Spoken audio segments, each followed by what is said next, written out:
అమ్మా నాన్న దగ్గరికి వెళ్దాం పదమ్మా. అవునమ్మా, బాగా ఆకలిగా ఉంది. నాన్న దగ్గరికి వెళ్తే అన్నం పెడతారు.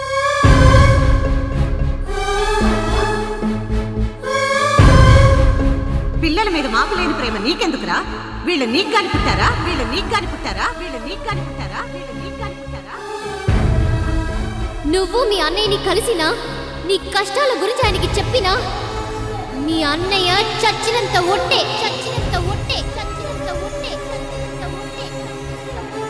అమ్మా మాట్లాడమ్మా, మాట్లాడు. నాన్న దగ్గరికి వెళ్ళిపోదామమ్మా. అవునమ్మా, చాలా ఆకలిగా ఉంది. సరే వెళ్ళిపోదాం. నాన్న చాలా దూరంగా ఉన్నారు.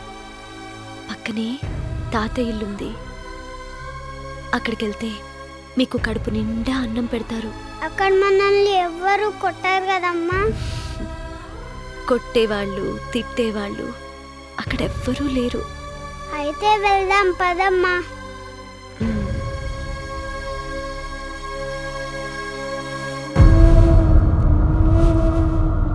అమ్మా ఇది ఇల్లు కాదు, బావి. బావి కిందే తాతయ్య ఇల్లుంది. అక్కడికి వెళ్తే మనకింకా ఏ కష్టాలు ఉండవు. అయితే నేనే ముందు. నేనే ముందు వెళ్తా. నేనే ముందు. నేనే ముందు. మరి నన్ను వదిలేసి వెళ్తారా? అయితే అందరం కలిసే వెళ్దామమ్మా.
లక్ష్మి లేమ్మా, లేమ్మా, నేనమ్మా నీ అన్నయ్యని వచ్చానమ్మా. లేమ్మా, నాతో మాట్లాడమ్మా. లక్ష్మి మాట్లాడమ్మా. లేదు బాబు, లక్ష్మి మన అన్యాయం చేసి వెళ్ళిపోయింది. లేదు బాబాయ్, లక్ష్మి ఎక్కడికి వెళ్ళిపోదు, ఎక్కడికి వెళ్ళదు. అన్నయ్యని వదిలి చెల్లెలు ఎక్కడికి వెళ్ళిపోతుందా? వెళ్ళదు. లక్ష్మి లేమ్మా, లేమ్మా, లక్ష్మి, లక్ష్మి, లక్ష్మి.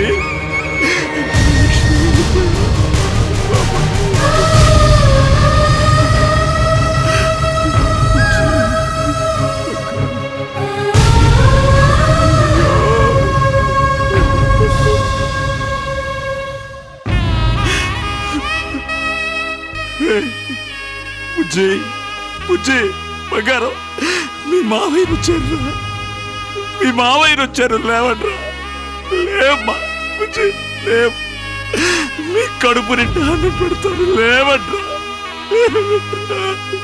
లేమ్మా.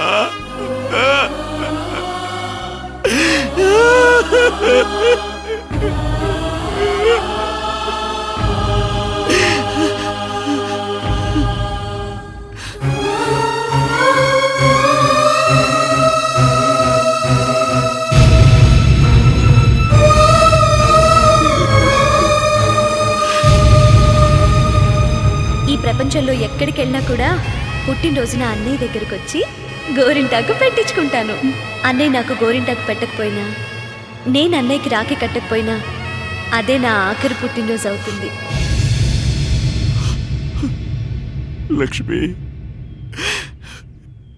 నువ్వు ప్రాణాలతో ఉంటేనే నేను కూడా ప్రాణాలతో ఉంటానన్న విషయం మర్చిపోయావు కదమ్మా లక్ష్మి.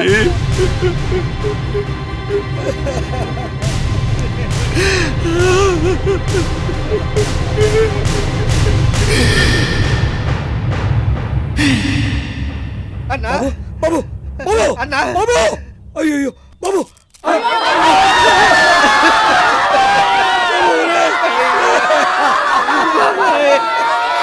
ఇంత చెప్పినా నిలబడ్డావేంటి? నువ్వు అసలు మనిషివేనా? కుక్క జన్మ, మాటలతో చెప్తే అర్థం కాదు, పదవే.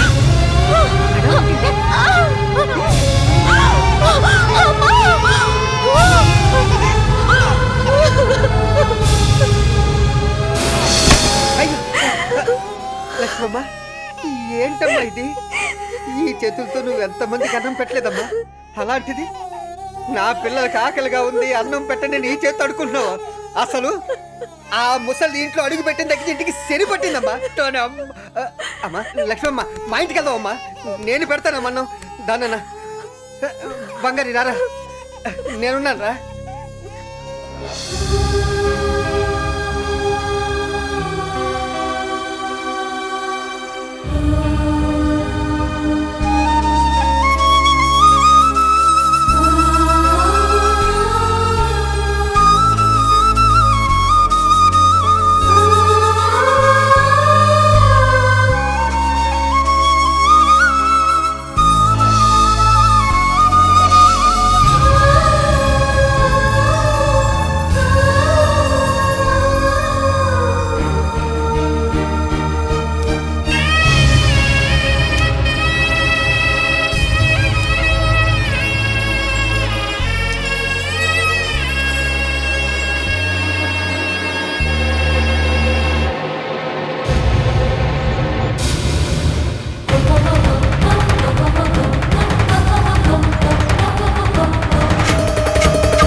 అయ్యో కాలిందా?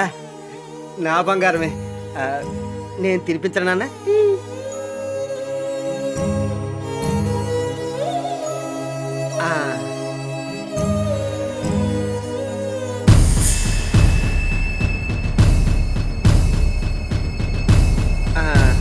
కడుపు నిండా తినమ్మా.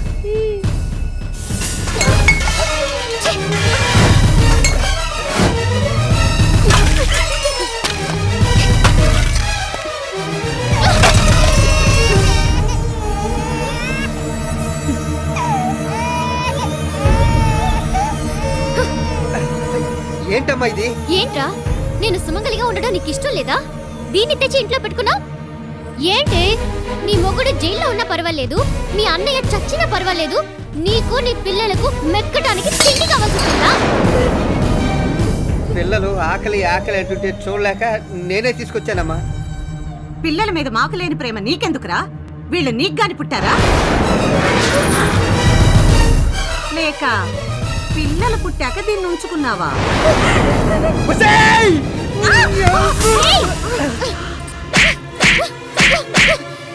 మా ఇంట్లో కుక్కలా పడుండేవాడివి మా అత్తయ్య మీదకి చెయ్యెత్తుతావా? నిజమేనమ్మా, ఇలాంటి తప్పుడు కోతలు కూర్చుని దాని మీద చెయ్యెత్తకూడదు. దీనమ్మ ముక్క ముక్కల కింద నరికేస్తాను. వదిలే, లేదమ్మా, ఇలాంటి వావి వరుస తెలియని నీచమైతాన్ని వదలకపోతే నా మీద ఒట్టే. వదిలే. ఆ దేవత మొహం చూసి మీ ఇద్దరిని వదిలిపెడతాను. రాకపోతే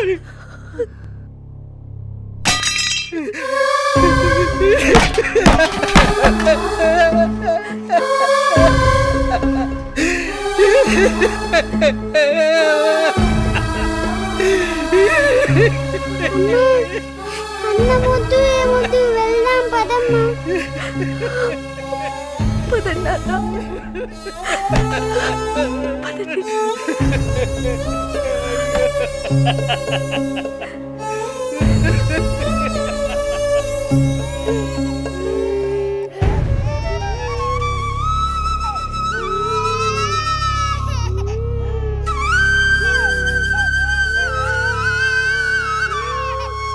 అన్నం తింటుంటే అత్త కాలుతో తన్నింది ఎందుకమ్మా?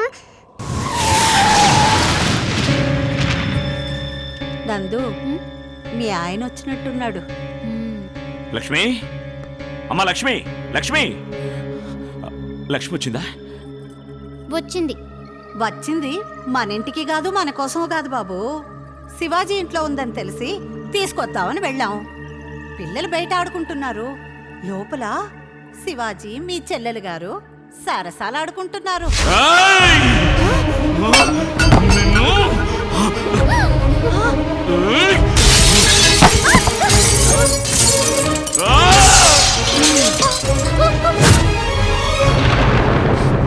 పవిత్రమైన ఈ రక్తానికా కళంకం అంటగడుతున్నావు? అన్నా, ఘోరం జరిగిపోయిందన్న, నన్ను క్షమించు. ఏమైందిరా? ఆ? కష్టాల్లో ఉన్న చెల్లులు పిల్లలు తీసుకుని ఇంటికి వస్తే వీళ్ళు మెడబెట్టుకుని బయటికి పెట్టేశారన్న. పిల్లలు ఆకలి అన్నారని నా ఇంటికి తీసుకెళ్ళి అన్నం పెడుతుంటే నోటి దగ్గర కొన్ని కాళ్ళతో తన్నేశారన్న వీళ్ళు.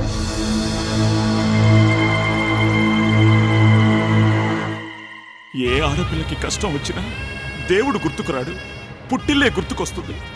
పుట్టింటికొస్తే తన కష్టాలన్నీ తీరిపోతాయన్న ఆశతో వచ్చింది నా చెల్లెలు. అలాంటి నా చెల్లెల్ని కష్టపెట్టి పంపారంటే మీరు మనుషులేనా?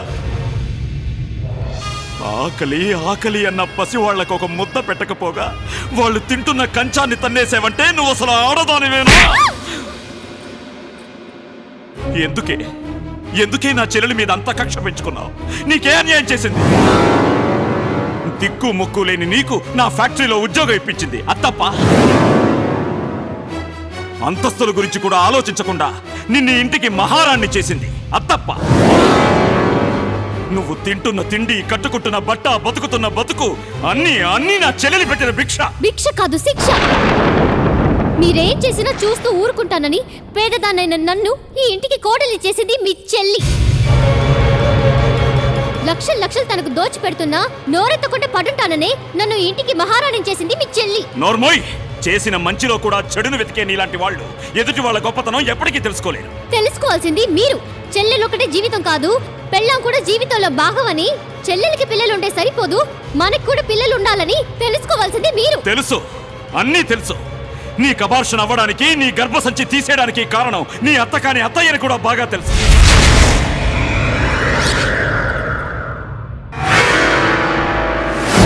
మన కుటుంబాన్ని సర్వనాశనం చేయడానికి ఈవిడ గారి ఇంట్లో అడుగు పెట్టిందని కూడా తెలుసు.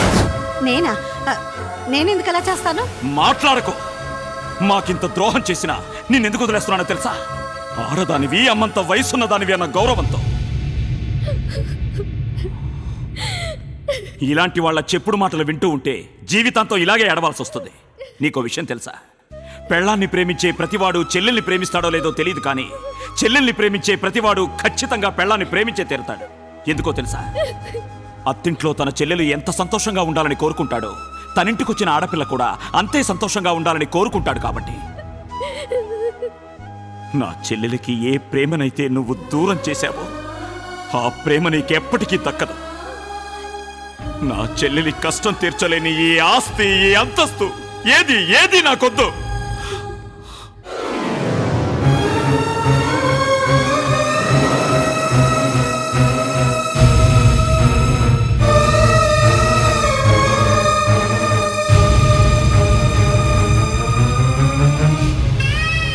నా చెల్లెల్ని గెంటేసిన ఈ ఇంట్లో నేనింక ఒక్క క్షణం కూడా ఉండను.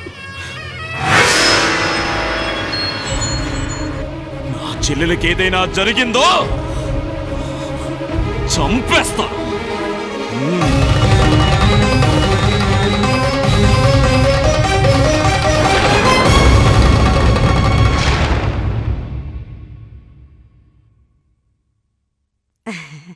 అమ్మ నందు,